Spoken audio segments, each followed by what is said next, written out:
They tell you the 14th century Black Forest was a fairy tale waiting to happen. A magical, snow-dusted wonderland where jolly craftsmen whittled toys by a roaring fire, while woodland creatures watched approvingly. Sounds delightful, doesn't it? A rustic holiday card come to life, untouched by the miseries of the Dark Ages. Well, reality check. It is the year 1350. A tiny, drafty wooden box in the middle of a frozen nowhere. The world outside isn't a whirlwind of white. It is a hostile, screaming blizzard actively trying to bury you alive. It has been dumping snow for a day and a night, completely erasing the path you took to get here, which means if you run out of food, you are entirely out of luck. The snow has drifted so high against the walls of your cabin that it has sealed the heavy wooden door shut. This isn't perfect. Profound solitude. It's a hostage situation, orchestrated by winter.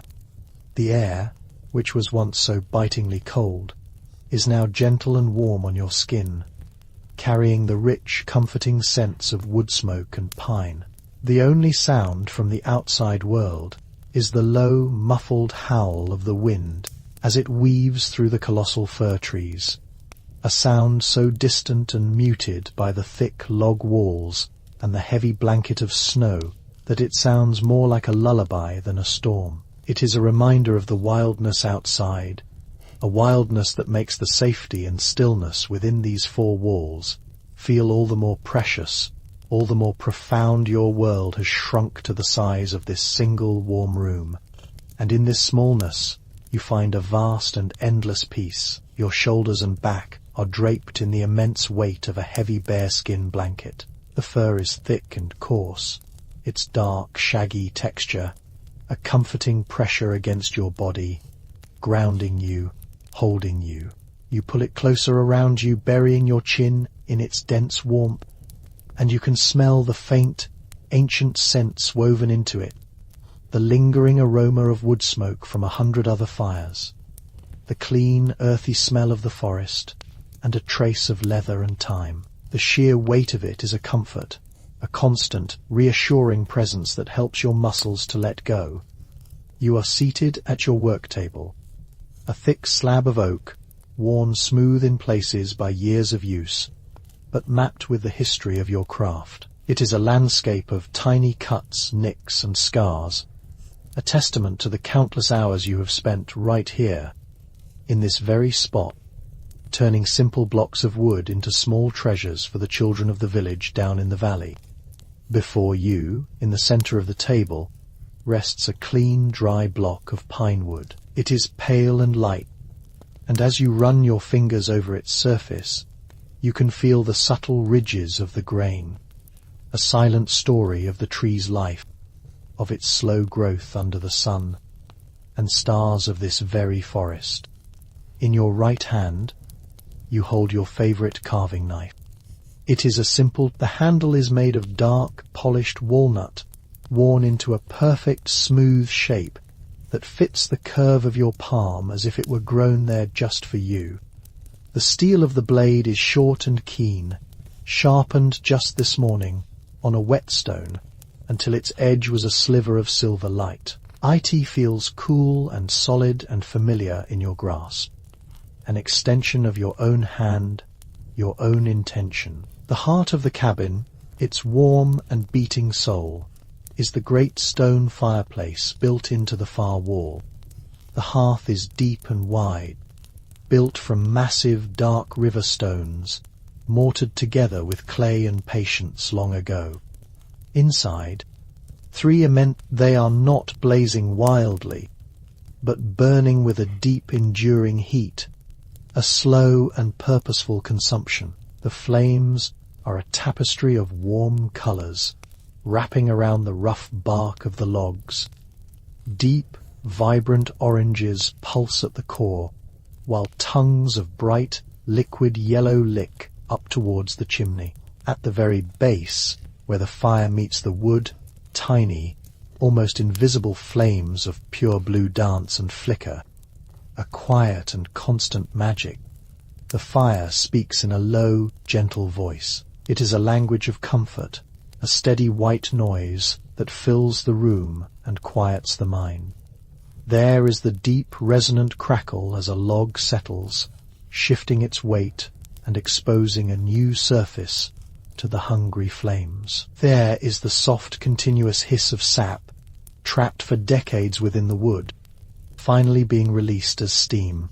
And every so often, a pocket of air expands with a sudden, satisfying fay-pop-fay, sending a small shower of brilliant golden sparks floating upwards into the darkness of the chimney flue, like fleeting, fiery stars against a night sky. The heat radiates outwards in silent, shimmering waves, washing over you, warming your face, your hands, your entire being. You can feel the gentle warmth seeping through the heavy bearskin, through your clothes, all the way into your bones, chasing out the last memory of the winter cold. With a slow, deliberate movement, you lift the block of pine. Your other hand, holding the knife, comes to meet it. You are a toy maker.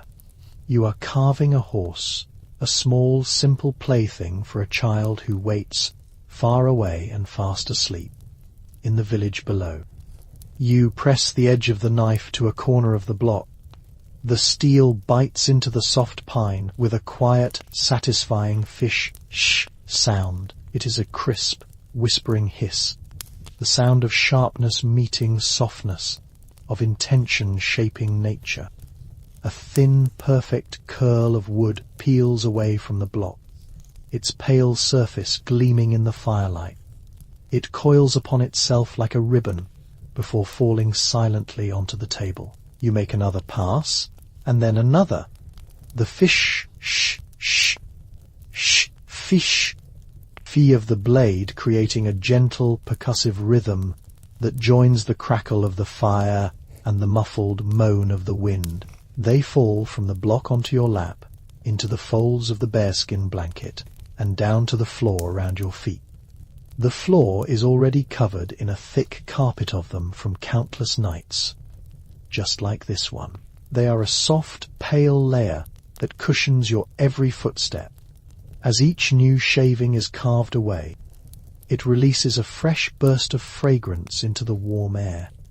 It is the clean, sharp, beautiful scent of pine resin, a smell that is both invigorating and deeply calming. It mingles with the smoky aroma of the burning fir, creating a perfume that is the very essence of this forest, of this cabin, of this perfect solitary peace. Your breathing slows and deepens, and with each inhalation you draw in this scent of resin and smoke, a fragrance of pure tranquility.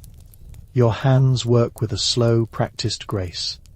There is no hurry, no rush to finish. The joy is in the process, in the feeling of the wood yielding to the blade, in the gradual emergence of a new shape from the raw material. You are rounding the sharp corners of the block, softening its form. Your thumb guides the back of the blade, applying just the right amount of gentle pressure. The movements are small, repetitive, and deeply hypnotic. The constant, soft hissing of the blade sliding through the grain becomes a mantra, a sound that washes through your mind, clearing it of all thought. You pause for a moment, letting your hands rest in your lap. You hold the partially carved block up to the firelight, turning it slowly. You can see the form beginning to take shape, the suggestion of a horse held within the wood. The flickering light of the flames plays across the newly carved surfaces, highlighting the subtle contours and the beautiful swirling patterns of the grain. The light catches on the sharp edge of your knife, making it gleam like a sliver of captured moonlight. The shadows in the room dance in time with the fire's breath, swaying gently on the rough, hewn log walls.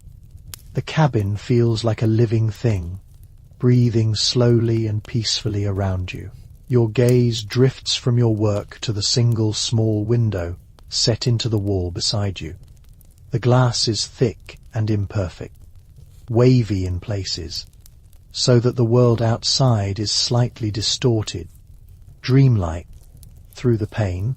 It is not falling in distinct flakes, but as a thick, swirling vortex of white, a chaotic and beautiful dance against the absolute black of the forest night. The wind outside must be growing stronger, as the snow is now being driven almost horizontally, a rushing river of white. But here, inside your cocoon of warmth, you are utterly untouched by it. The storm is a silent movie playing just for you, a beautiful spectacle that serves only to deepen your sense of absolute safety and seclusion. The firelight from within your cabin reflects on the inner surface of the glass, so the image of the dancing flames is superimposed over the image of the swirling snow. A magical vision of fire and ice, warmth and cold, existing together, but forever separate. You feel a wave of deep contentment wash over you. There is a profound rightness to this moment. The world has been simplified to these few perfect elements: the warm, heavy blanket on your shoulders, the steady, rhythmic crackle of the fire, the clean, resinous scent of the pine wood, the sight of the snowstorm raging harmlessly outside your window. Your body feels heavy and relaxed, anchored to the chair, to this room, to this peaceful moment in time. Your eyelids are beginning to feel heavy too, like the bearskin blanket, weighted with a gentle and pleasant weariness. Your breathing has found its own slow, steady rhythm in and out, mirroring the slow pulse of the fire's glow. You pick up the wooden horse and the knife again. You are no longer focused on shaping the horse so much as simply enjoying the sensation of the tool in your hand, the texture of the wood, the soft sound of the blade. You make a long, slow pass along the horse's flank. It hangs from the blade for a moment, before drifting down to join its brethren on the floor. The repetitive motion is lulling you, drawing you further and further down into a state of deep relaxation. The world beyond your hands, beyond the immediate circle of firelight, begins to feel distant and hazy. The corners of the room are dissolving into soft, deep shadows. You set the knife down on the table with a soft dust. You place the half-finished horse beside it. The work is done for tonight. You lean back in your chair, letting your head rest against the high, solid back. You pull the bearskin blanket up higher, tucking it snugly under your chin. Your focus shifts entirely to the fire. You watch the way the flames seem to breathe, swelling and shrinking in a slow, organic rhythm. A log crumbles in on itself, collapsing into a glowing pile of embers with a soft sigh, sending up a fresh flurry of sparks. The bed of embers beneath the logs is a landscape of its own, a city of smouldering orange and deep, pulsating red, crisscrossed with fissures of black.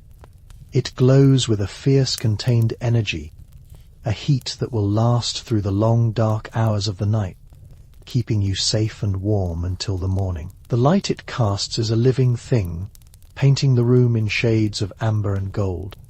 It makes the familiar objects of your home seem new and mysterious. The shadows it throws are long and soft, and they sway on the walls like seaweed in a slow-moving current. Your shadow cast on the wall behind you is large and indistinct.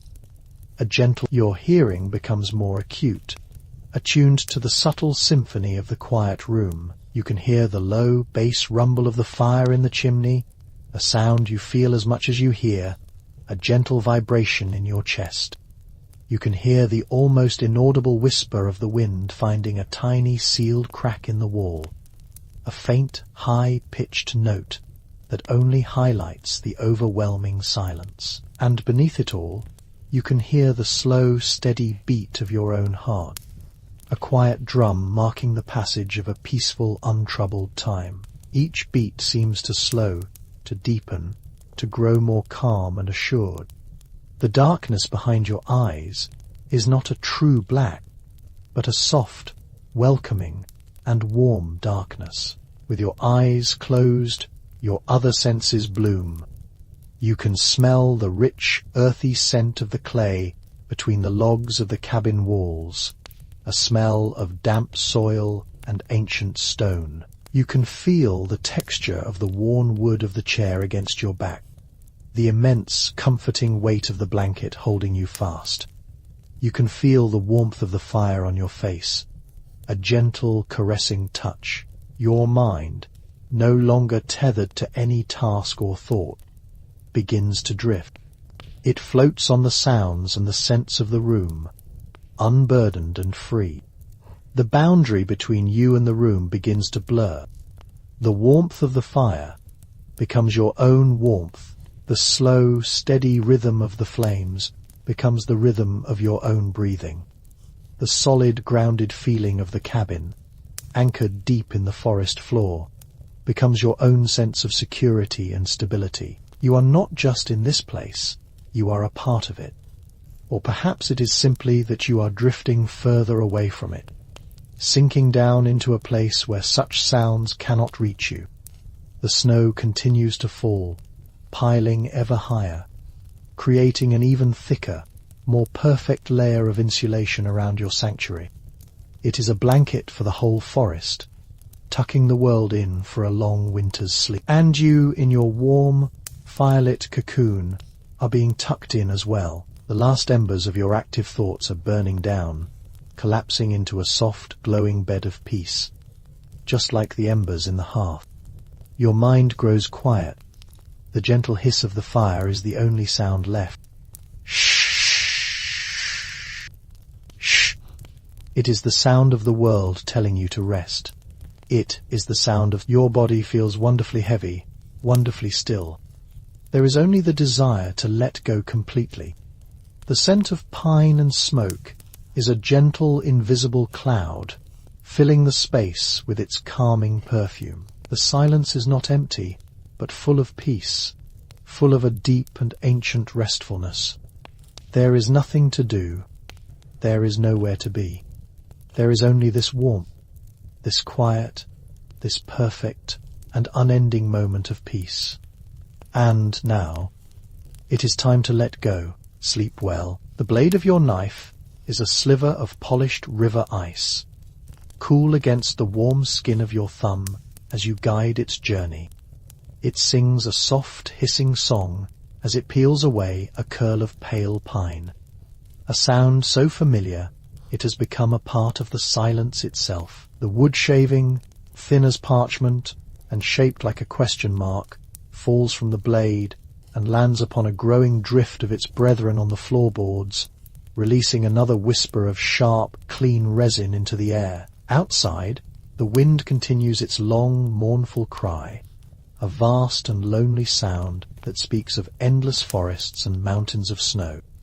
But here, inside your small cabin, its voice is softened, muffled by the thick timber walls and the heavy blanket of white that is piling ever higher against your door. The world outside is being erased, buried under a purity of cold, and you are the last warm, living secret at its heart. You are held in a perfect cocoon of warmth, a small bubble of golden light and gentle sound. The great stone hearth to your left is the soul of this space, a cavern of glowing orange and deep pulsing red. Within it, a massive fir log thick as your thigh rests upon a bed of incandescent embers. Its bark, blackened and cracked, slowly surrenders to the heat, and with a soft, percussive faith-hump fey, a section gives way, sending a cascade of brilliant sparks dancing up the stone chimney and into the dark throat of the storm. The fire breathes with a slow, steady rhythm, a warm, white noise that fills the cabin, a sound like a distant waterfall that washes away all thought, leaving only the peaceful, present moment. This sound is the foundation of your solitude, the bedrock upon which the quiet hiss of your carving and the muted howl of the wind are built. The heat it radiates is a physical presence, a heavy, invisible blanket that presses gently against your left side, seeping through the thick weave of your woolen tunic and into your very bones. Draped over your shoulders and across your lap is the immense weight of a bearskin, its fur thick and deep and dark as a starless midnight. The sheer gravity of it is a comfort, a constant, reassuring pressure that anchors you to your chair, to this room, to this peaceful winter's night. You can feel the individual hairs, coarse and strong, against the back of your neck, and the softer, denser undercoat against your knees.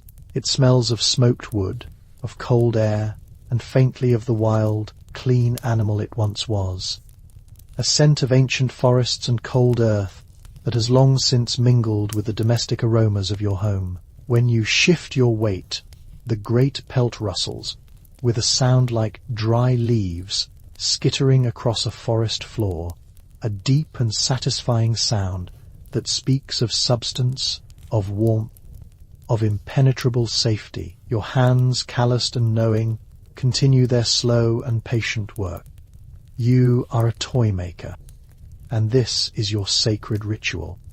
The wood is light, almost weightless, and so very pale, a creamy white that seems to drink in the amber light of the fire. It is warm to the touch, having sat by the hearth for days, patiently waiting for this very moment, its moisture drawn out by the gentle heat until it is perfect for the blade.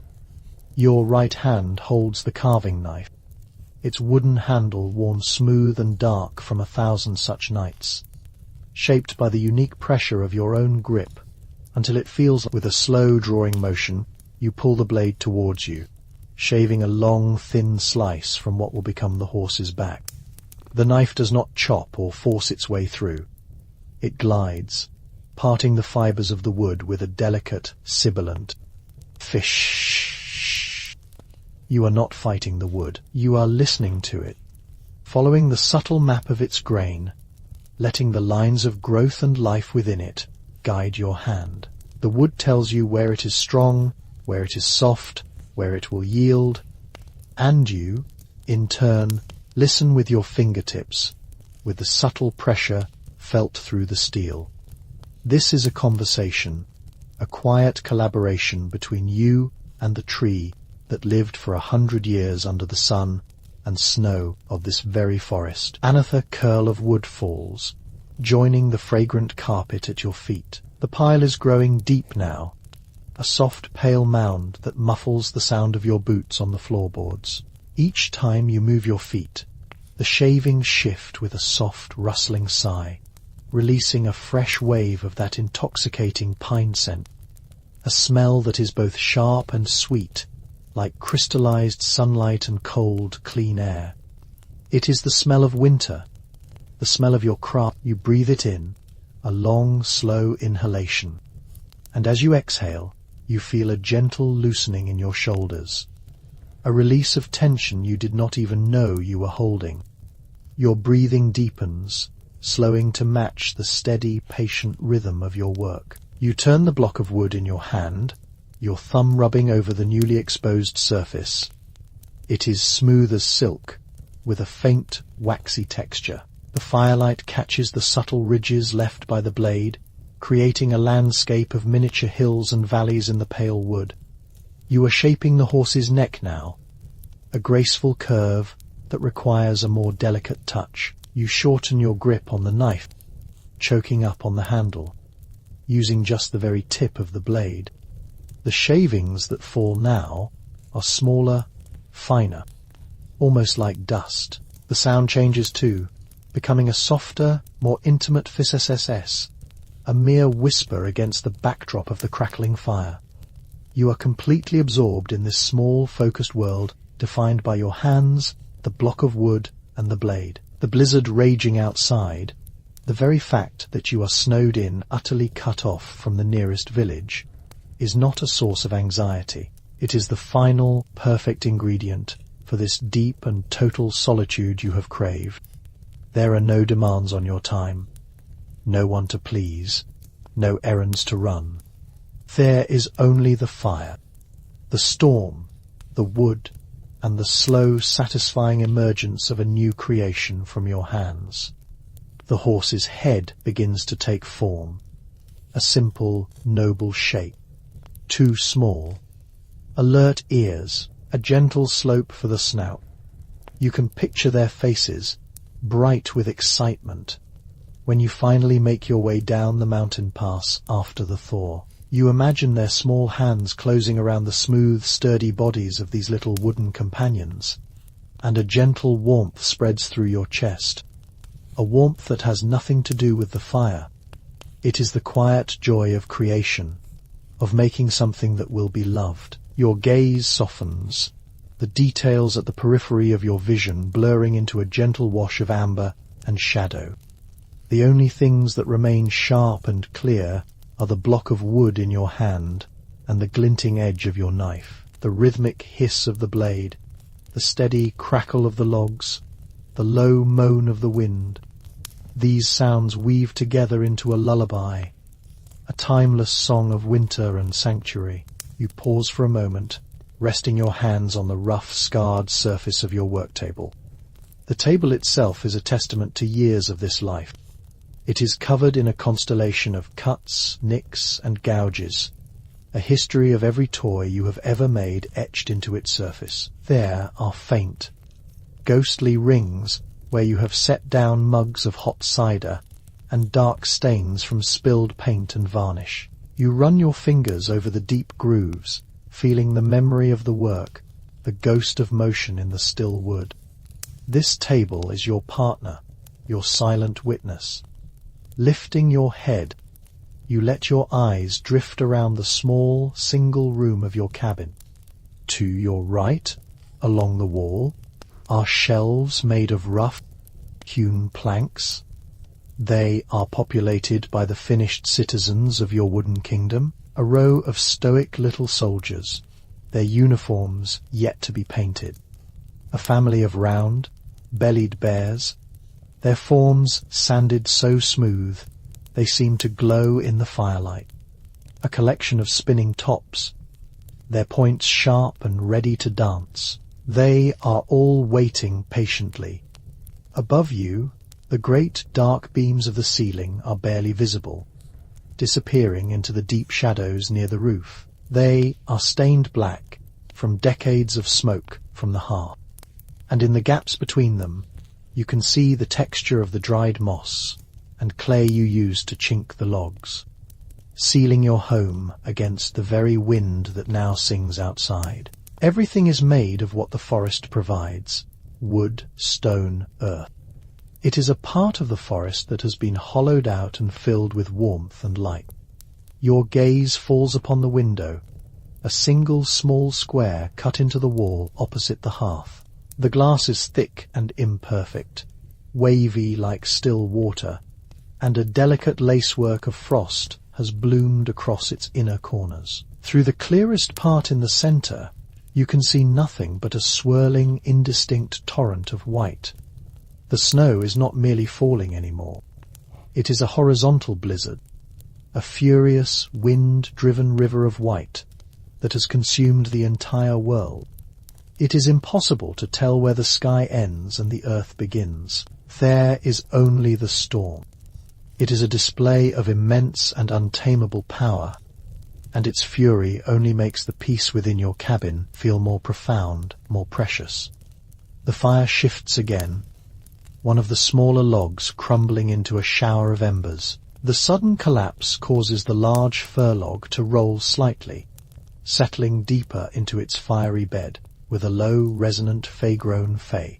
For a moment, a giant, hunched toymaker works at a giant table, his movements slow and deliberate. Then, as the flames settle back into their steady dance, your shadow shrinks, returning to its normal size, a quiet companion in the flickering gloom. A deep thirst rises in you, a desire for something warm to drink. Beside the hearth, nestled in the hot stones at its edge, sits a small black iron pot, a thin plume of steam rising from its lid. You carefully set down your knife and the half-finished horse, the wood making a soft, solid sound as it meets the tabletop. Pushing back your chair, you rise to your feet. The heavy bearskin slides from your shoulders and pools on the seat, and for a moment, the cooler air of the cabin touches your back. You stretch your arms towards the dark ceiling, your spine cracking softly, a satisfying release after being hunched over your work. You take 3 slow steps to the hearth, your worn leather boots making almost no sound on the wood, shaving-covered floor. The heat intensifies with each step, a dry, powerful wave that makes your skin prickle and the air shimmer. You crouch down, the warmth washing over your face and hands. Using a folded piece of thick leather as a pot holder, you lift the lid of the small iron pot. A billow of fragrant steam erupts, smelling of honey, cloves, and something deep and herbal. A mix of dried forest, leaves you gathered in the autumn. On a small stone ledge nearby sits a simple clay mug. You pick it up. It is a deep translucent amber color, and a few small dark leaves swirl within it. You pour the tea into your mug, the sound a low, pleasant gurgle. You watch the steam curl and rise from the surface, carrying the comforting aroma directly to you. It is the scent of deep woods and warm kitchens, of nature tamed and transformed by fire and water. Holding the mug in both hands, you walk back to your table. The clay is hot, almost too hot, but you welcome the feeling. The heat soaks into your palms, chasing away the slight stiffness from gripping your carving knife. You do not sit down immediately. Instead, you stand by your chair, the great bearskin, a dark mass beside you, and you take a sip of the tea. The liquid is sweet and spicy, a complex warmth that coats your tongue and throat and slides down into your belly, spreading a slow, blooming heat from your core outwards. The warmth spreads through your chest, down your arms, into your legs. It feels as if every muscle, every fiber of your being is gently unknotting.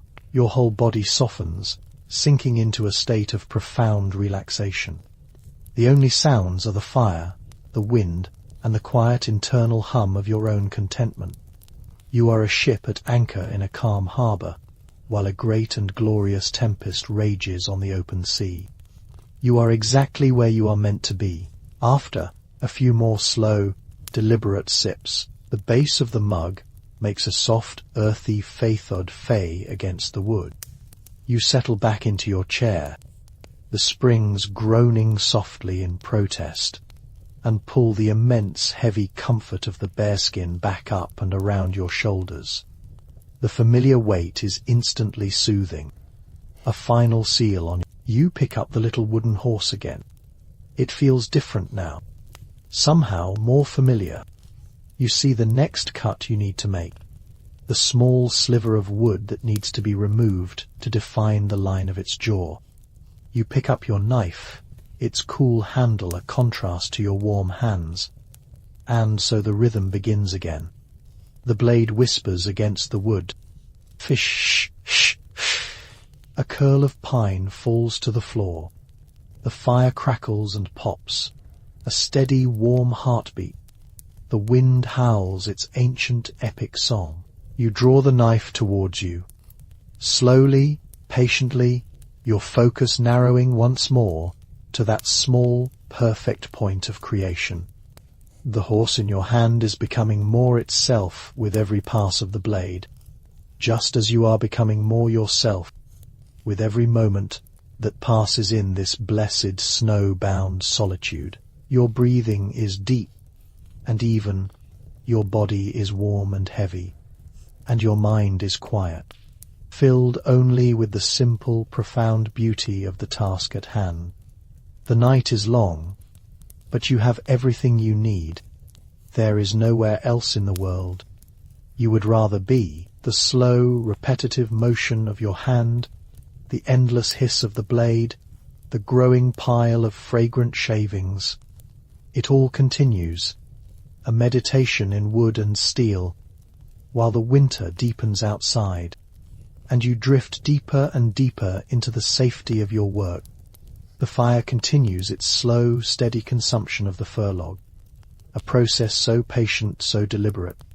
It seems to measure time not in minutes or hours, but in the gradual transformation of solid wood into radiant heat and soft grey ash. The flames, a vibrant tapestry of orange and gold, writhe and twist in a silent, hypnotic ballet, licking at the blackened bark and sending shimmering waves of warmth across the small, stone-floored room. This warmth is a physical presence, a heavy, comforting blanket of air that presses gently against your skin, a welcome counterpoint to the immense, bone-deep cold that holds the world captive just outside your thick wooden walls. You can hear that cold in the voice of the wind, a low, mournful howl that rushes through the highest branches of the ancient pines, a sound that speaks of vast, empty spaces and relentless, driving snow. But here, within the cocoon of your cabin, the wind's fury is transformed into a muffled, distant roar, a mere reminder of the storm you have so perfectly escaped. It is the sound of isolation, the sound of safety, the sound of a world held at bay. You shift your weight slightly on the simple wooden stool, the thick bare pelt draped over your shoulders and pooling in your lap rustling with a soft leathery sigh. The fur is immensely heavy, its sheer mass a constant, grounding pressure that anchors you to this moment, to this place. Its scent is primal and deep, a faint, clean musk mixed with the lingering aroma of wood smoke and the sharp, resinous perfume of the pine shavings that litter the floor around your feet. The firelight catches the coarse guard hairs, making them glisten like threads of dark honey. Your shoulders, which might have been tight from the day's work or the encroaching chill, have long since dropped, released by the profound warmth of the hearth and the comforting weight of the fur. You are a stone in a calm river, unmoving, while the world rushes on unseen and unfelt. In your hands, you hold the small block of pine wood. It is no longer just a block, but the nascent form of a horse, emerging slowly, shaving by shaving, from its wooden prison. The work you have done so far has been slow and meditative. You have already roughed out the basic shape, the strong, solid torso, the suggestion of a head and neck, the blocky promise of 4 sturdy legs. The wood itself is a pleasure to work with, a piece of seasoned pine you selected weeks ago, leaving it to dry near the hearth until it was perfect. It is light in your hands, yet firm against the blade, its grain straight and true. It smells of the forest in summer, a clean, bright scent that blossoms anew with every slice of your knife. Your carving knife feels like an extension of your own hand. You have owned it for years, its wooden handle worn smooth and dark with the oils from your skin, shaped by countless hours of work into a form that fits your grip perfectly.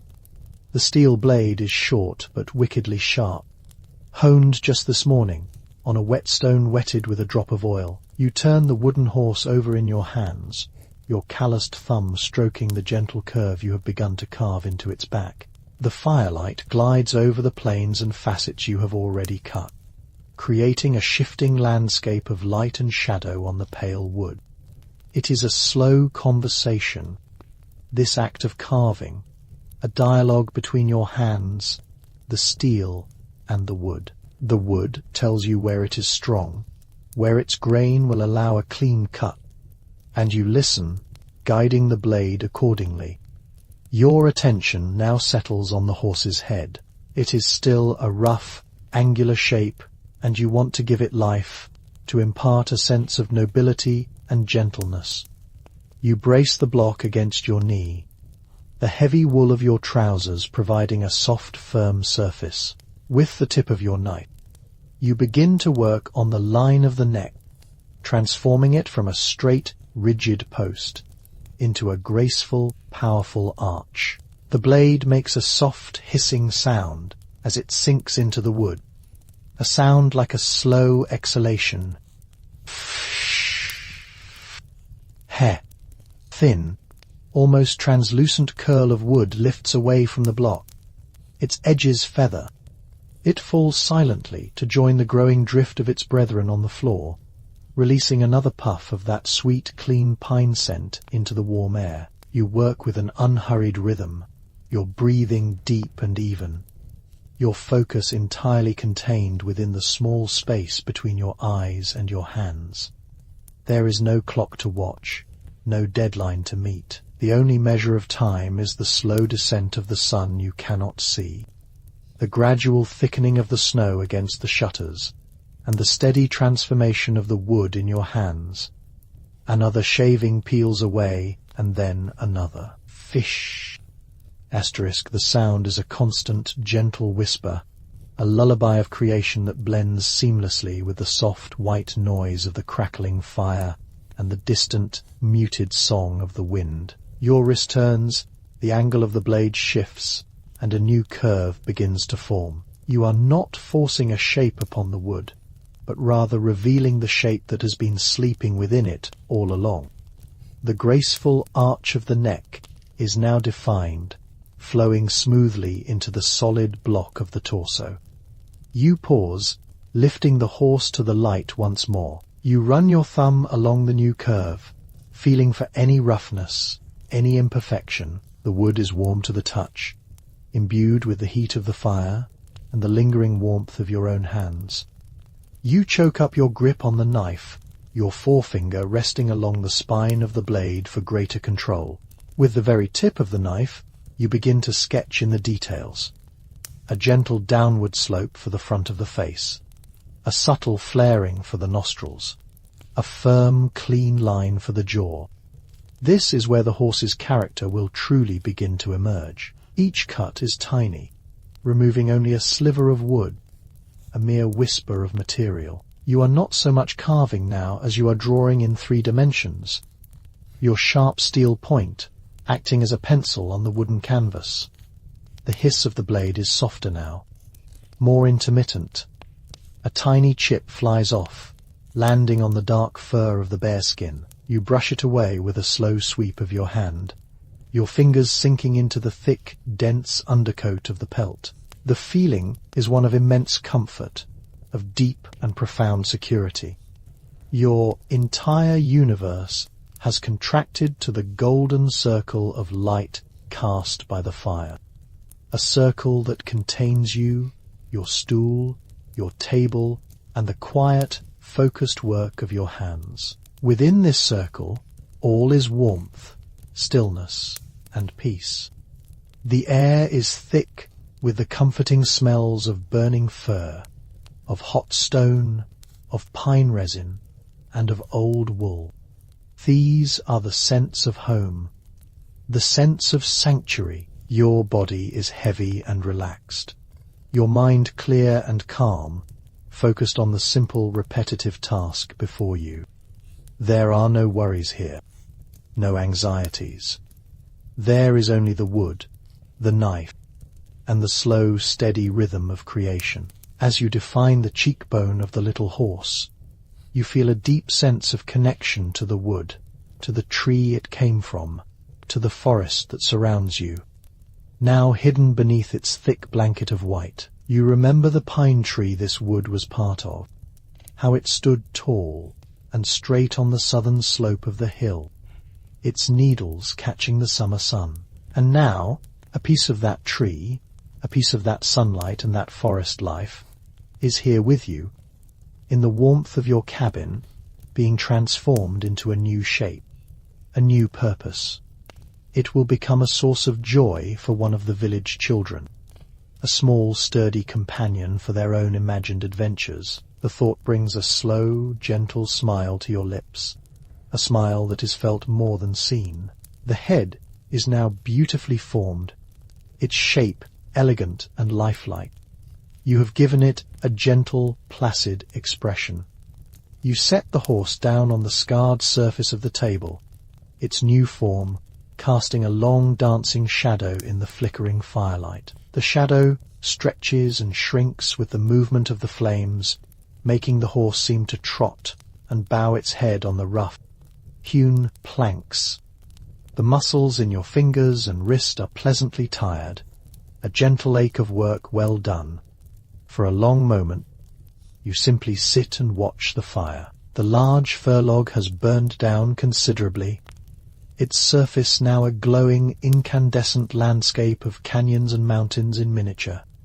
A section of the log collapses inward with a soft fehoosh fee and a cascade of brilliant sparks, which fly up the great stone chimney like a flurry of fireflies, disappearing into the darkness above. The heat coming from the hearth intensifies for a moment, washing over your face like a warm tide.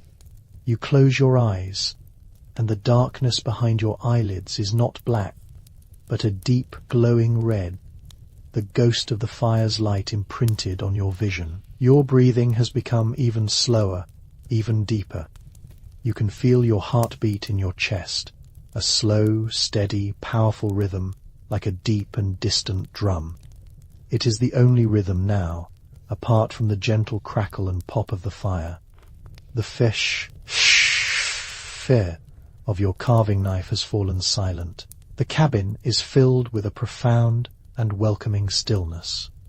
This is the stillness you have been craving, the deep, quiet peace that the heart of winter provides. It is a time for rest, for reflection, for the slowing down of all things.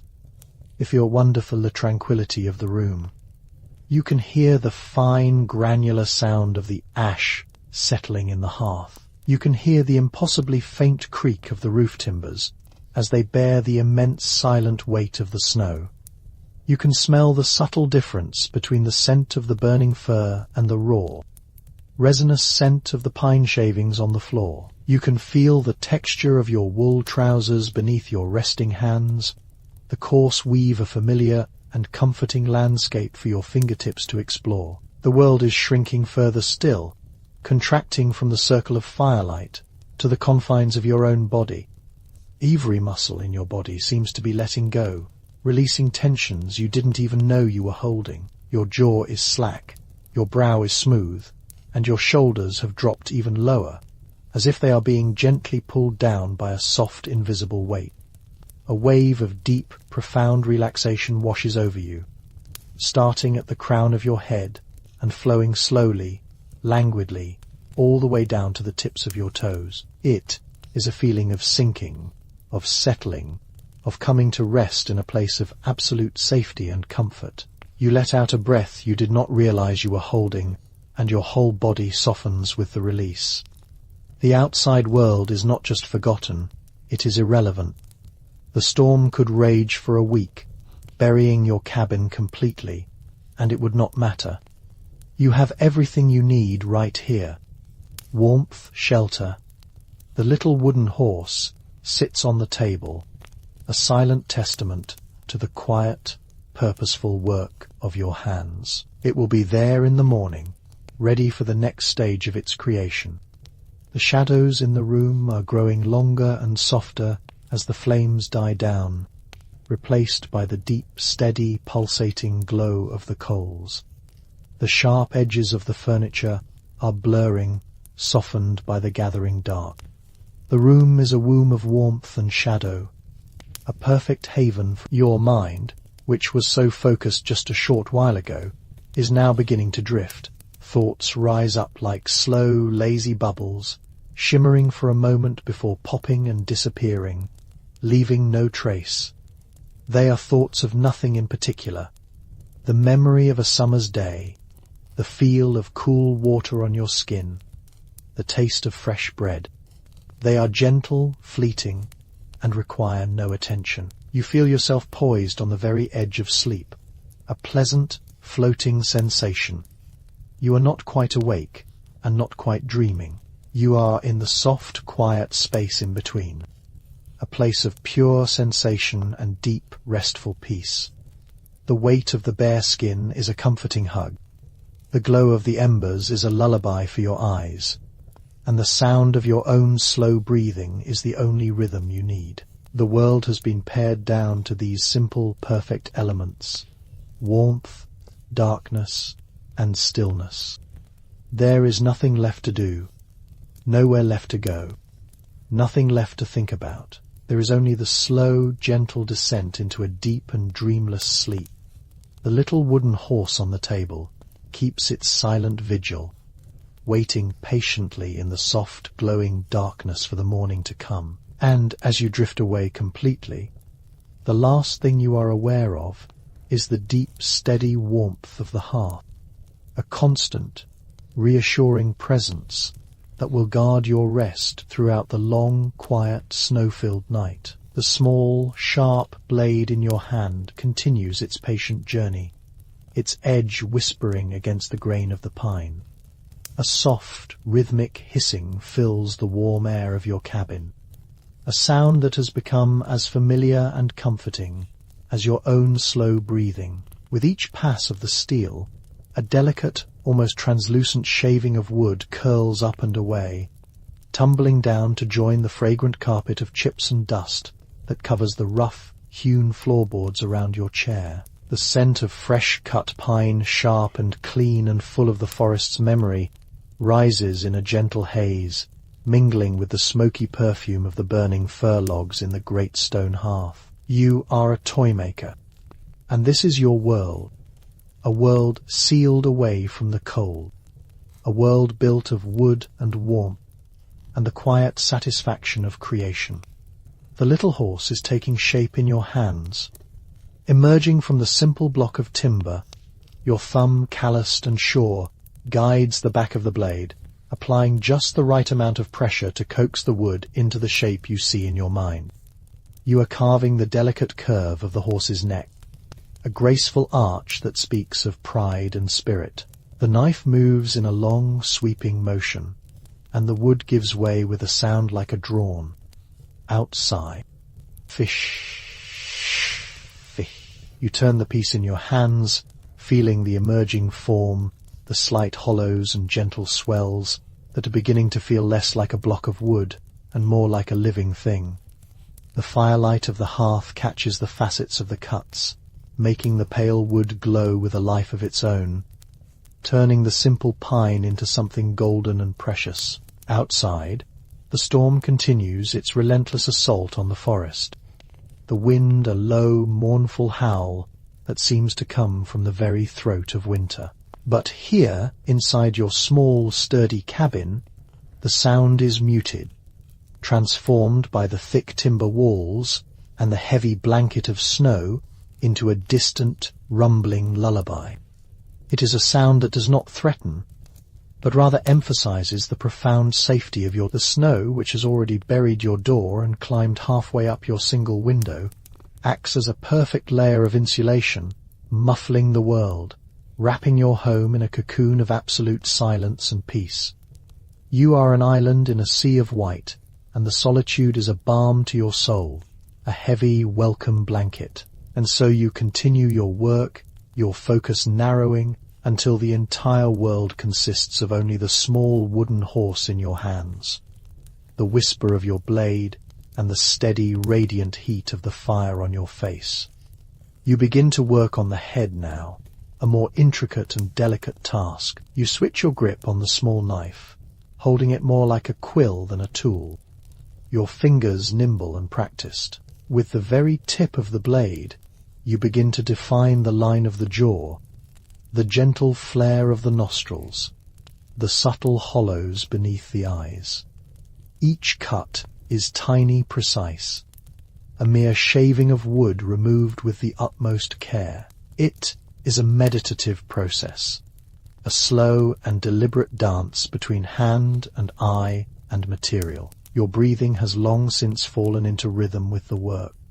A slow, deep inhale as you plan the cut, a long, soft exhale as the blade makes its pass. The world outside, the passage of time, the worries of the village down in the valley, they all dissolve, leaving you are carving not just a toy, but a small vessel of joy for a child you may never meet.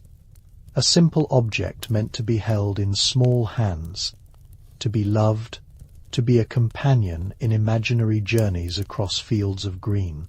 As you work, the hide still carries the faint wild scent of the forest, a deep earthy musk that blends with the resinous pine and the wood smoke to create the unique perfume of your home. You shift slightly in your chair, the old wood groaning softly in protest, and the heavy pelt settles more deeply around you, a bastion against a cold that cannot reach you. The fire in the hearth crackles and pops, a sudden burst of sound that sends a shower of incandescent sparks dancing up the great stone chimney. A large fir log shifts, settling deeper into its bed of glowing embers, and a fresh wave of heat rolls out into the room, washing over you, warming the skin of your hands and the wool of your tunic. You pause for a moment, the knife still in your hand, and watch the flames, mesmerized by their endless, writhing dance.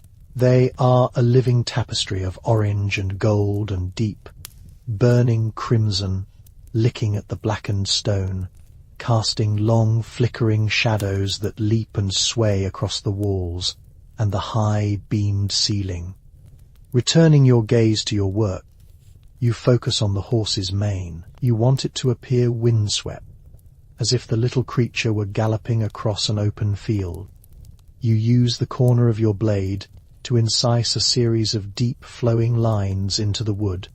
Following the curve of the neck, you work quickly now, with a fluid, confident motion, letting the natural grain of the pine guide your hand. With each line you carve, the mane seems to lift and flow, gaining texture and life. You can almost feel the wind that tosses it, almost hear the thunder of tiny imaginary hooves. You are not just a carver of wood, you are a weaver of dreams, a shaper of small happinesses. The floor around you is a testament to your quiet industry, a drift of pale curls and fine sawdust that catches the firelight like a scattering of gold dust. The air is thick with the smell of it, a clean, wholesome scent that speaks of living trees and the deep heart of the forest. It is a scent that calms the mind and soothes the spirit, a form of incense offered up by your patient labor. The rhythm of the carving is hypnotic, a repetitive, gentle motion that has lulled your body into a state of deep relaxation. The hissing of the blade, the crackle of the fire, the distant moan of the wind, these sounds weave together into a seamless blanket of white noise, a soundscape of pure comfort.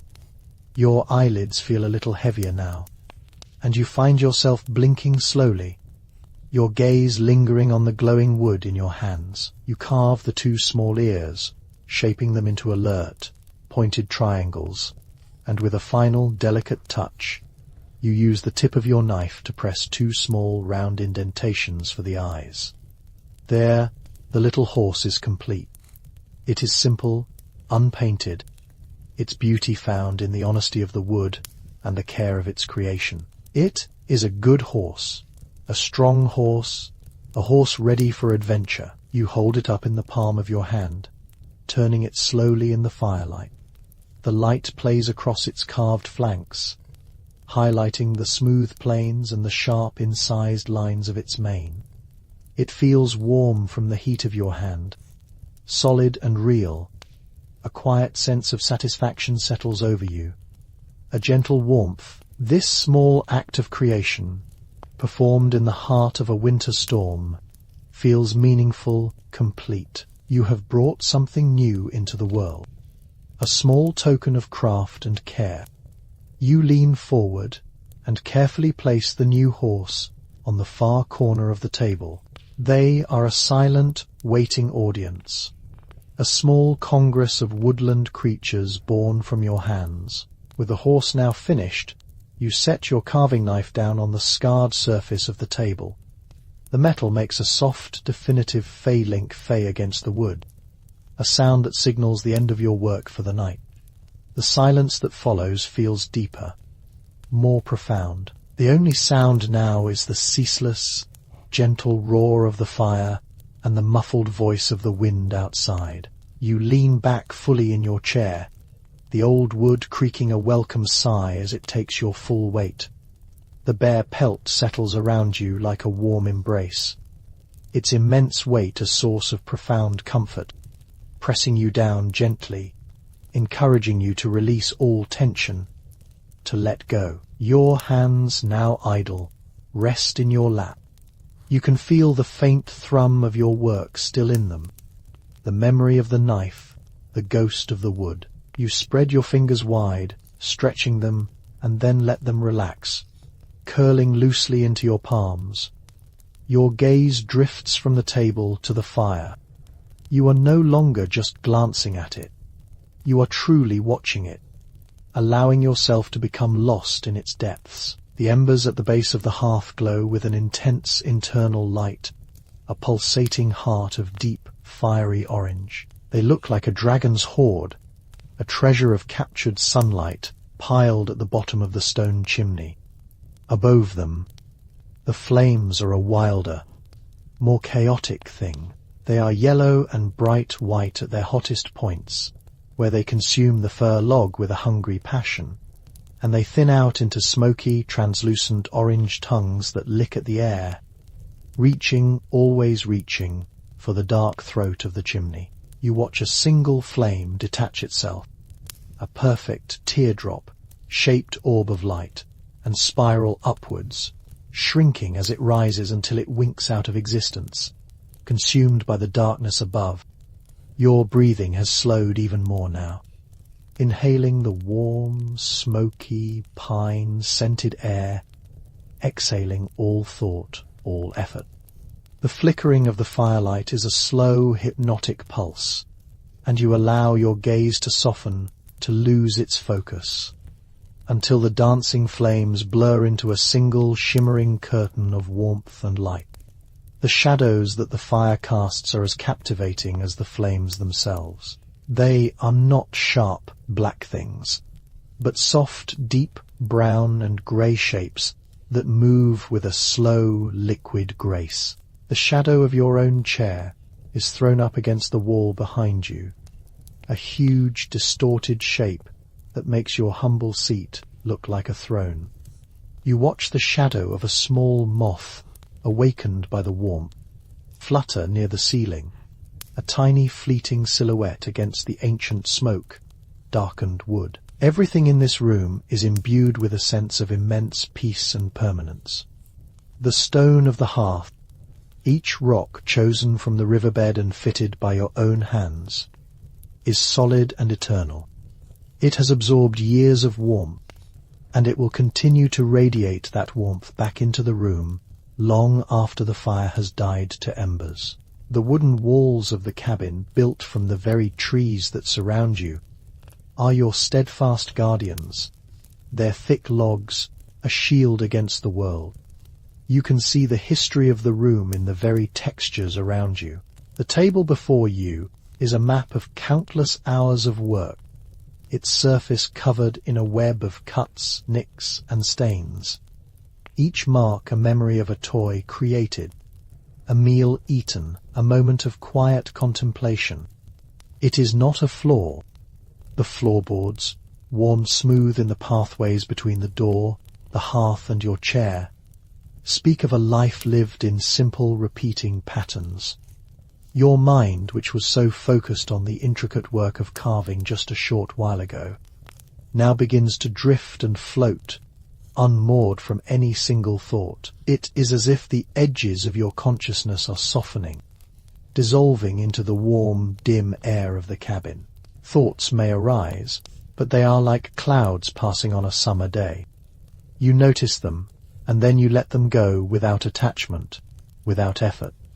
You might think of the children in the village, sleeping soundly in their beds. You might think of the forest, buried under its deep blanket of snow, the trees standing in silent, patient congregation, and you feel a sense of kinship with their stillness. But these thoughts are fleeting, gentle whispers that do not disturb the profound quiet that is settling in your mind. The warmth from the fire seems to be seeping into your very bones, loosening every muscle, untying every knot of tension you might have been holding. You feel it in your shoulders, which have dropped so low they feel as if they are melting. You feel it in your back, which is fully supported by the sturdy chair. You feel it in your legs, heavy and still beneath the weight of the bear pelt. Your entire body is sinking, slowly and gently, into a state of deep and total rest. The only movement is the slow rise and fall of your chest as you breathe. a motion that is becoming shallower and more rhythmic with every passing moment. Your head feels heavy on your neck, and you allow it to loll slightly to one side, your cheek resting against the soft, thick fur of the pelt on your shoulder. It feels natural, comfortable, right? The sounds of the room have become a single, unified hum. The crackling of the fire is the dominant note.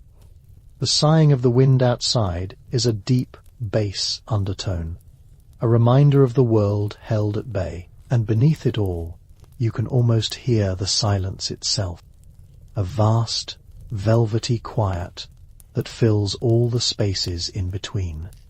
Your hearing seems to be turning inward, away from the room and toward the even quieter sounds of your own body, the soft, distant beat of your heart, the gentle rush of your own breath. These are the rhythms of life, the rhythms of rest, the rhythms that will carry you into sleep. You are no longer the toy maker. You are no longer the man snowed into his cabin. You are simply a presence, a consciousness floating in a sea of warmth and dim, golden light. The details of the room, the wooden horse, the carving knife, they are all beginning to fade into a soft, impressionistic blur. All that remains is the feeling of safety, the feeling of warmth, the feeling of a profound and unshakable peace. Your eyelids are so very heavy now, like soft curtains drawing closed. You do not resist them. You welcome the gentle darkness that they bring, a darkness that is not empty, but filled with the radiant memory of the firelight. You are on the very edge of sleep now, drifting in that warm, wonderful space between wakefulness and dreams. The storm can rage, the snow can fall, the winter can hold the world in its icy grip. It does not matter. Here, in this room, in this moment, you are perfectly safe, perfectly warm, and perfectly at rest. The fine, sharp steel of your little knife continues its patient work, its whisper, a constant and soothing presence in the deep quiet of the cabin. A sound so familiar, so intimate, that it has become a part of the silence itself, a silken thread woven into the heavy tapestry of the fire's crackle and the wind's low moan. The world outside has vanished beneath a blanket of impossible white. And in here, in this cocoon of firelight and resinous scent, time has unspooled, losing all its urgency, becoming a slow, deep river upon which this moment simply floats.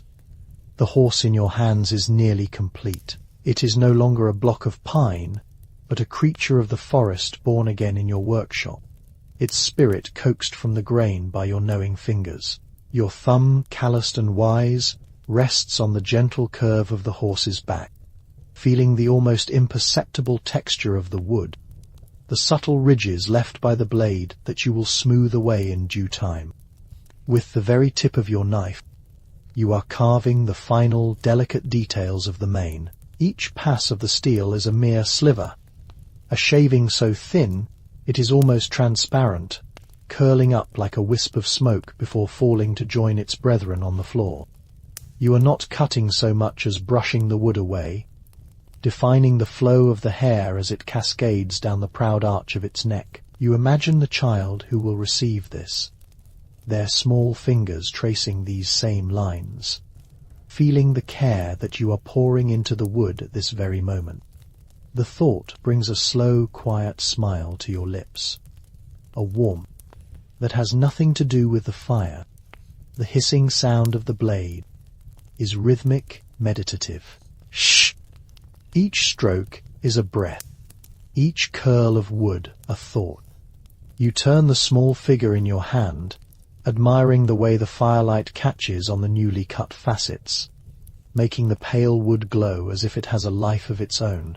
The shadows play across its form, giving it a sense of motion, as if it is ready to leap from your palm and gallop across the scarred surface of the table. You have made hundreds of these horses, perhaps thousands, yet each one feels like the first.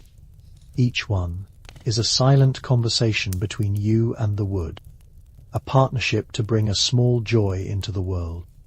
Your focus narrows to the tiny, intricate work of the horse's face. The blade, held delicately between your thumb and forefinger, etches a gentle eye, a simple but expressive curve that gives the creature a peaceful, dreaming quality. Then, the nostrils, flared just so, as if it has been caught in the middle of a contented sigh, breathing in the crisp, clean air of a winter morning. These are the touches that no one else might notice, but you know they are the heart of the toy. They are the details that transform it from a simple carving into a companion, a silent friend for a child's quiet hours. As you work, your own breathing deepens. Your shoulders, which you didn't even realize were tense, begin to drop, settling into the rhythm of the carving, the rhythm of the night. The floor around your feet is a soft carpet of wood shavings, their pale gold a stark contrast to the dark, wide planks of the floorboards. With every movement, a soft rustle accompanies you, and the air is thick and sweet with the clean, sharp perfume of pine resin, a scent that speaks of deep forests and endless trees, the very essence of the world that surrounds your tiny haven. The bare pelt draped over your shoulders and lap is a profound weight, a comforting, heavy presence that anchors you to your chair. You can feel the thick, coarse guard hairs against your neck and the impossibly soft underfur that holds your own warmth, reflecting it back to you.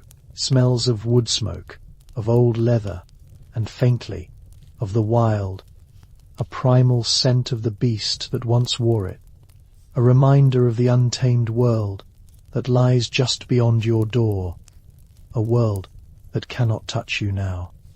The fire in the great stone hearth continues its steady, roaring song. A particularly large log of fir, dense and heavy, shifts in its bed of embers, sending a shower of brilliant orange sparks cascading up the chimney's throat. They glitter and dance for a moment against the soot-blackened stone before vanishing, their brief, fiery lives extinguished. The flames leap and writhe with renewed vigour, casting long, flickering shadows that dance upon the log walls. Your own shadow cast by the fire is a hulking, stooped giant on the wall behind you, its hands engaged in a delicate, mysterious task. You hold the wooden horse up one last time, turning it slowly in the warm light. The mane is perfect, the eyes are gentle, the form is balanced and pleasing. A quiet sense of completion settles over you, a gentle satisfaction that asks for nothing more. It is a small thing, a simple toy in a world of great and terrible events. But it is good work. It is honest work. You take a small, worn square of rough leather from a pouch on the table and begin to burnish the wood. The friction creates its own soft whispering sound, a counterpoint to the hiss of the blade that came before. Your movements are becoming slower now, more deliberate. The energy of creation is giving way to a profound and welcome weariness. You place the finished horse carefully on the heavy mantelpiece, standing it among a small, silent herd of its brethren. There is a carved bear, a stout and sturdy figure, a whimsical bird with wings outstretched, and a tiny, intricate fox with a cunning look in its wooden eyes. They are a silent audience, the quiet population of your winter world, each one a memory of long, peaceful nights, just like this one. They stand guard over the hearth, their forms softened by the flickering firelight, their shadows long and still. With the horse in its new home, you pick up the small knife, its wooden handle worn smooth and dark from years of use, shaped perfectly to the grip of your hand. You take a clean, soft rag and meticulously wipe the blade, removing every last fleck of wood and resin. Then, you unstopper a small clay pot of fragrant oil, dipping the corner of the rag into it and carefully coating the steel.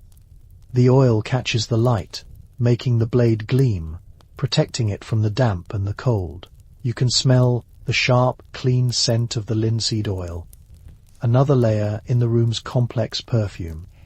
You roll the knife, along with your other small carving tools, into a thick leather wrap, tying it securely with a leather thong. The soft thud of the tools nestled together is a sound of finality of work done for the day.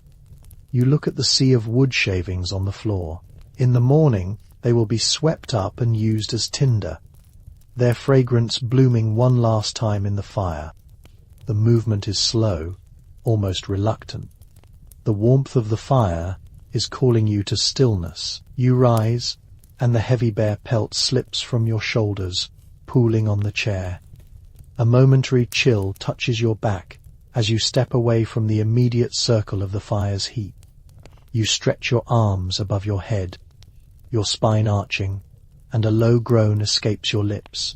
The muscles in your shoulders and back, tight from hours of focused work, begin to release their tension. Your gaze drifts to the single small window set deep into the thick log wall. It is a pane of imperfect, wavy glass, a luxury few in the forest possess. It is almost completely obscured now, not by snow, but by a thick, intricate lattice of frost that has bloomed across its surface. The patterns are extraordinary, like frozen ferns or the branching of ghostly trees, catching the firelight from within and refracting it into 1,000 tiny points of light. Through a small, clear patch at the very center, you can see nothing but a swirling vortex of white. The snow is no longer falling in flakes, but is being driven horizontally by a wind that you can now hear more clearly, a deep, resonant howl that seems to come from the very lungs of the forest. It is a wild and furious sound, a sound of immense power, yet it only serves to deepen the sense of absolute security within your four walls. The storm is a distant thing. In here, there is only the warmth, the quiet, and the slow, steady beat of your own heart. They have settled into a steadier, more hypnotic rhythm, a slow and liquid dance of gold and crimson. The heat they radiate is immense, a solid wall of warmth that you can feel on your skin from across the room. They crumble slightly. The sound of the iron against the wood and stone is a low metallic scrape, a sound that echoes briefly in the quiet room before being absorbed by the thick walls and the heavy blanket of snow outside. Putting the poker back in its place, you return to your chair. The wood of the seat is still warm. You sink into it, a long, slow sigh escaping you as your body relaxes completely. You pull the bear pelt back up, drawing it high around your shoulders, tucking it under your chin. The weight settles upon you once more, a deeply reassuring pressure that seems to push all the weariness from your bones down into the earth. You are an island of warmth and stillness in a world of cold and motion. There is nothing left to do. There is only the watching, the listening, the being. Your eyelids begin to feel heavy, as if tiny weights are attached to them.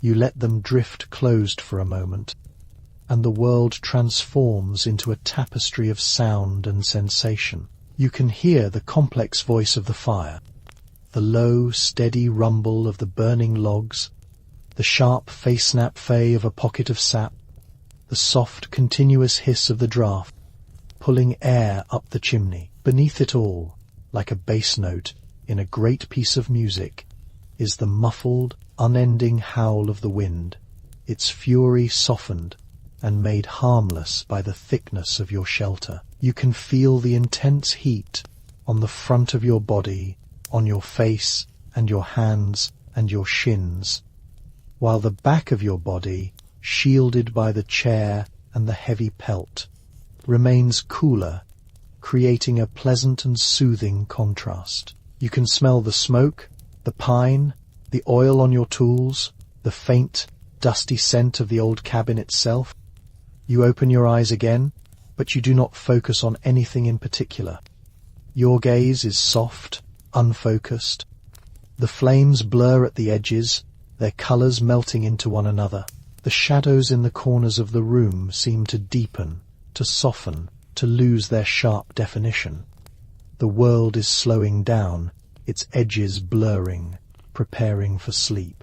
The carved horse on the mantelpiece is now just a silhouette, a dark, familiar shape against the pulsing glow of the hearth. It seems to be watching the fire with you, a silent and steadfast companion. Your breathing has found its own rhythm now, slow and deep and even. It has unconsciously matched itself to the gentle, pulsing glow of the embers at the heart of the fire. With every inhale, the embers seem to brighten just a little, and with every exhale, they soften again, in and out. The tension has left your jaw, your brow is smooth, your hands lie limp in your lap. The largest log cracks in two with a sound like a distant thunderclap, collapsing in upon itself in a spectacular cascade of sparks and falling embers. For a moment, the fire roars back to life, illuminating the entire room in a brilliant, fleeting flash of light. You see every detail with sudden clarity, the grain of the wood in the ceiling beams, the dark stains on the tabletop, the texture of the stone around the hearth, the silent, watchful faces of the carved animals on the mantel. And then, just as quickly, the light subsides, and the room plunges back into a deeper, softer gloom. The fire is lower now, its voice a murmur rather than a roar. It is beginning its own slow descent into sleep, into the quiet glow of embers that will keep the cabin warm until morning. The warmth is a physical presence, a thick, invisible blanket that covers everything. It has seeped into the wood of the chair. It is a deep, penetrating warmth that soothes your muscles and stills your mind. Your thoughts, which had been turning over the day's work and the coming winter, have now become slow and scattered, like leaves drifting on a slow-moving stream.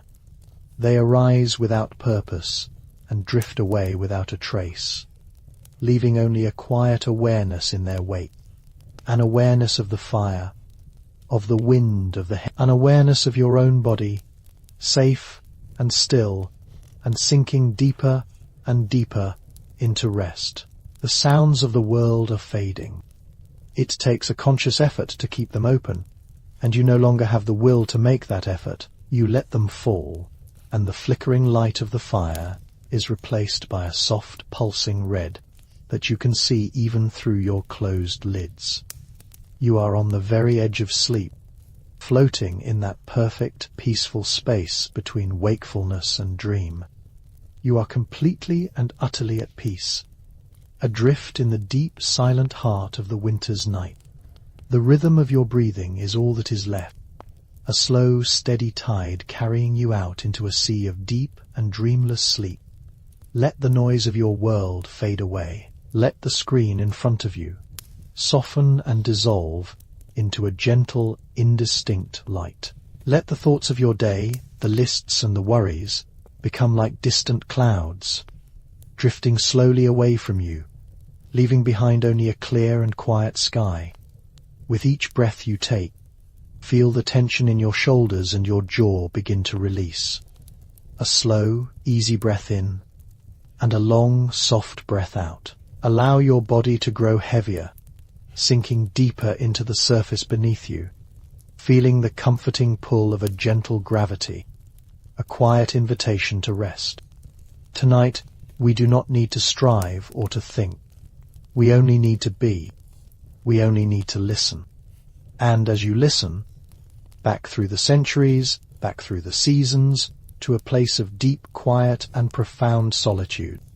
The year is 1350. The place is the heart of Germany's Black Forest, the Schwarzwald, a name that tastes of deep shadow and ancient earth.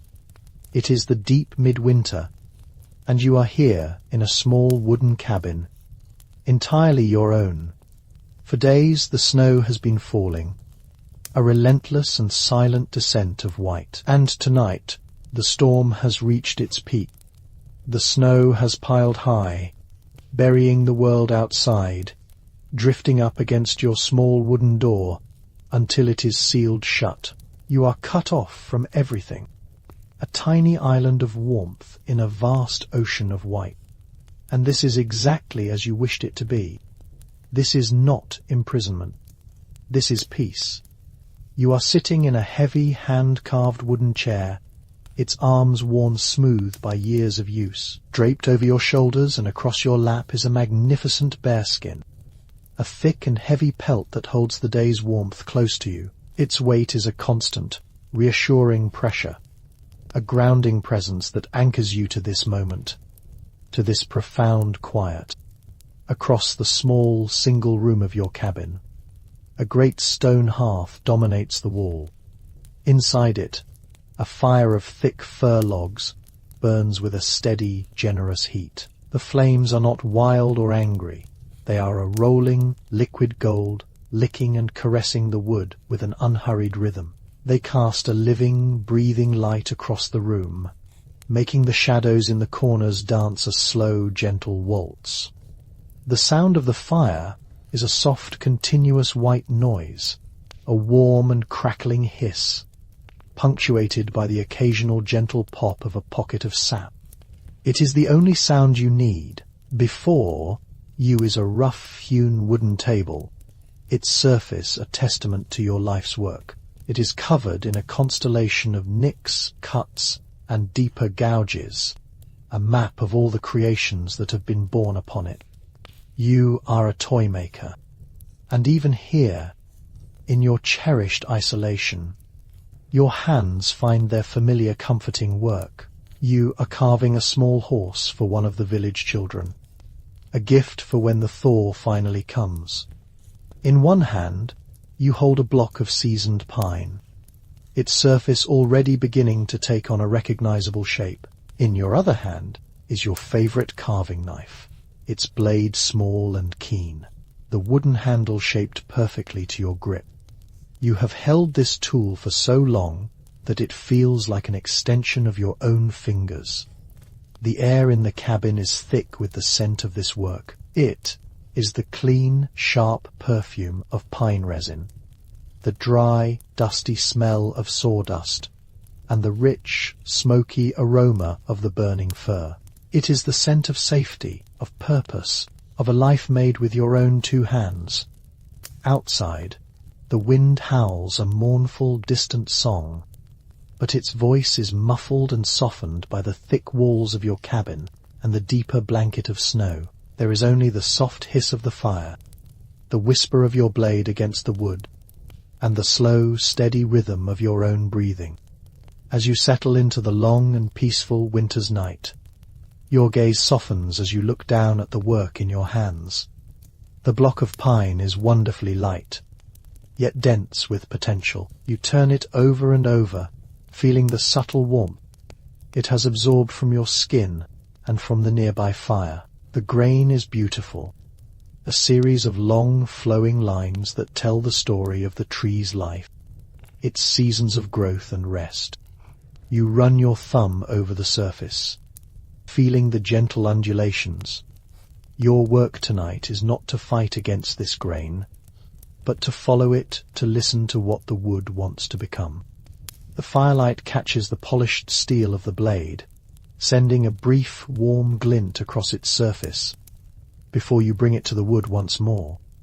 You are shaping the horse's back, a long, elegant curve from the neck to where the tail will be. You press the blade to the wood, not with force, but with a steady, knowing pressure.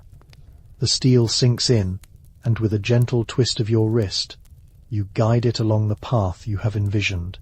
A long, perfect curl of wood peels away from the block. It is as thin as parchment, and it coils upon itself like a ribbon. For a moment, it hangs from the blade before detaching and drifting silently down to join its brethren on the floor. The sound it makes is a soft and satisfying fish, a whisper that speaks of sharpness and precision. You repeat the motion again and again. Your shoulders are relaxed. Your breathing is even. This is not labor. It is a meditation. The floor around your chair is already carpeted in these pale, fragrant shavings. They have piled up into soft drifts, a miniature landscape of discarded curls and fragrant dust. When you shift your feet, they rustle with a dry, papery sound. The scent that rises from them is invigorating, the very essence of the forest brought indoors, sharp, clean, and full of life. It mingles with the heavy, smoky perfume of the hearth, creating an aroma that is uniquely yours. The smell of this cabin, this sanctuary. You pause for a moment, resting the knife on the table. You hold the wooden horse up to the firelight, turning it slowly.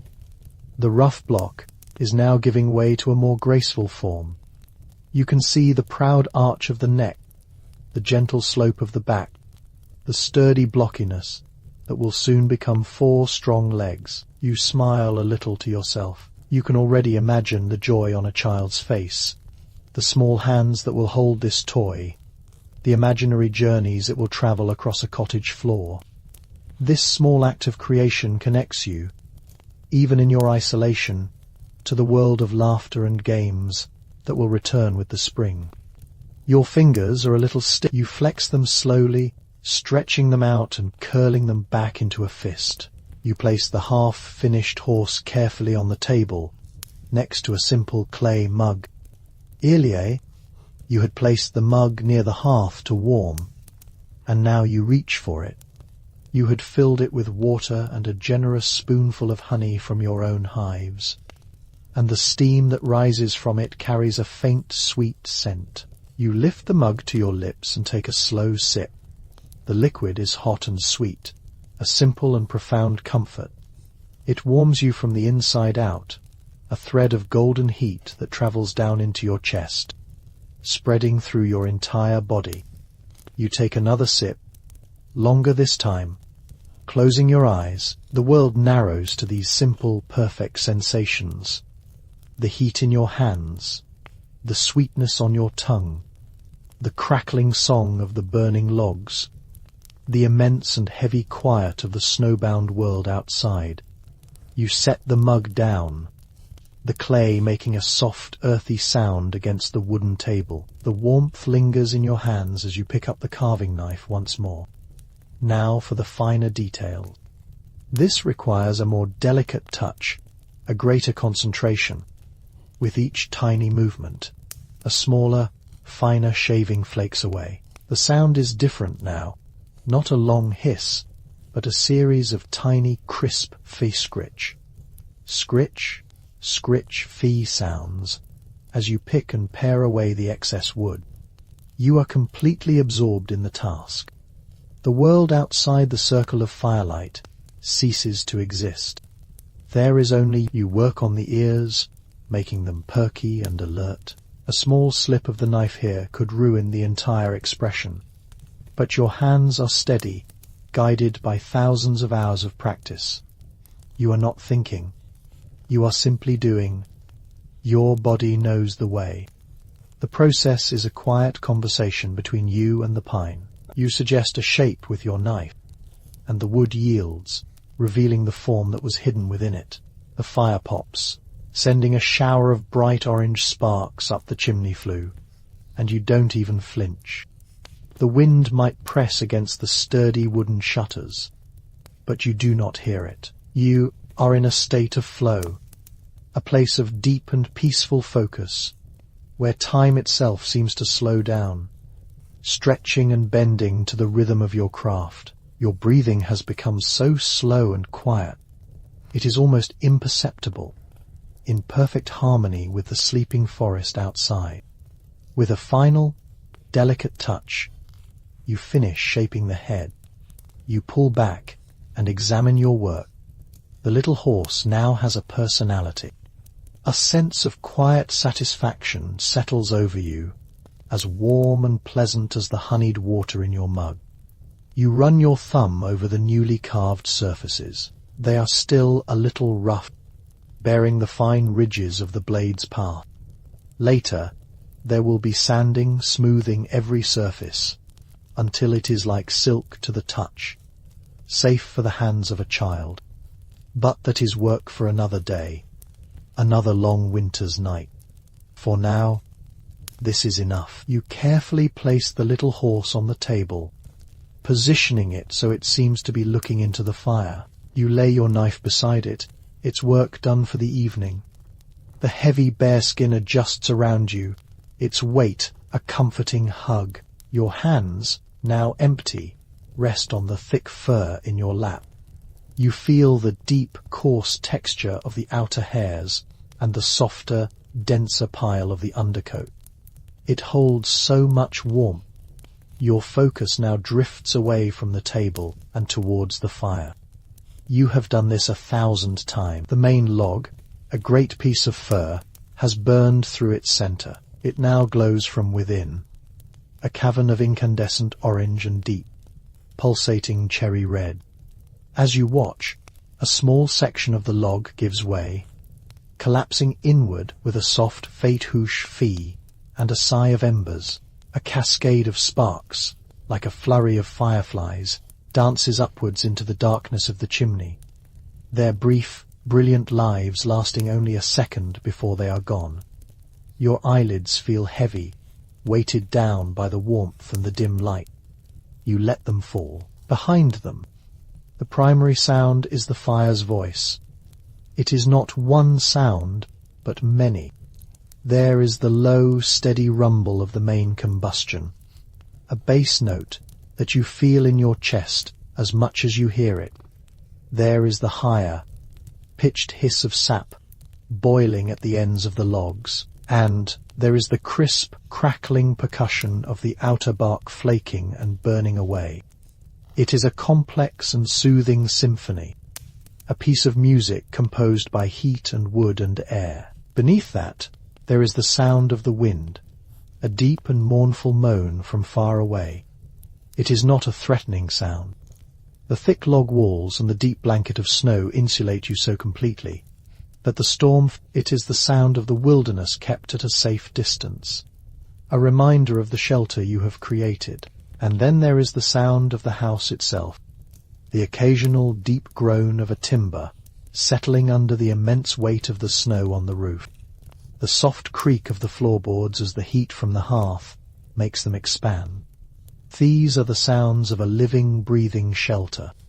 Your partner in this winter vigil, you feel your own breathing deepening, slowing down to match the rhythm of the pulsing embers in the hearth. A long, slow breath in, filling your lungs with the warm, pine-scented air, and a long, slow breath out, releasing the last vestiges of wakefulness. A wave of profound relaxation begins to spread through you, starting in your chest, where the honeyed water left its trail of warmth. It flows down into your stomach, unknotting muscles you didn't even realize were tense. It flows down your legs, all the way to the tips of your toes, making them feel heavy and wonderfully numb. The same wave of warmth flows outwards from your chest, down your arms, which lie heavy in your lap. It reaches your hands, soothing the tired fingers, and flows out through your fingertips. Your entire body feels weighted, grounded, and deeply at peace. Your mind, which was so focused on the carving just moments ago, begins to soften and drift. Images float by, unbidden, the image of the perfect paper, thin curl of wood falling from your blade, the memory of the sun shining through the dense canopy of the forest in summer, the face of the child who will receive the wooden horse, though you cannot quite picture it clearly. These thoughts are like gentle ripples on a still pond. They appear for a moment, and then they smooth away, leaving behind only stillness. The sharp scent of the pine shavings begins to fade, replaced by the more ancient, earthy smell of the stone hearth and the faint, dusty scent of the dried herbs hanging from the rafters above. The shadows cast by the fire have grown longer and softer as the flames have died down. They stretch across the floor and up the opposite wall, their slow dance becoming even more languid and graceful. The shadow of your own chair is a great dark shape, a mountain of quiet. The shadow of the little horse on the table is small and sharp, a tiny silhouette of life and energy against the vast, shifting backdrop. You are a part of this landscape of light and shadow, a still figure in a warm, living painting. The boundary between you and the room begins to dissolve. The warmth of the fire is your warmth. The steady weight of the bearskin is your own weight. The deep, quiet breathing of the cabin is your own breath. You are sinking now, sinking into the chair, sinking into the warmth, sinking into a state of profound and effortless rest. The need to do, to think, to be anything at all, has vanished completely. There is only this moment of pure being. The world has been reduced to the essentials: heat, shelter, and a deep, enveloping silence. Your head lolls to one side, your neck muscles finally letting go completely. Your jaw is slack, your lips slightly parted. You are on the very edge of sleep. The last big log in the hearth shifts one final time, settling into its bed of embers with a soft, deep sigh. The glow brightens for a moment, a final, gentle pulse of orange light that washes over the room. The shadows merge and deepen, swallowing the corners of the room until the only light left is that one small, slumbering heart of the fire. And as that final, gentle glow pulses with the slow, steady rhythm of a sleeping heart, you feel yourself letting go entirely. You are drifting now, not in your chair, but on a quiet, slow-moving river of warmth.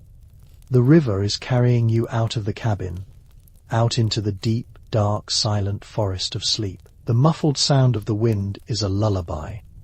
The heavy weight of the bearskin is the feeling of being held securely as you drift away.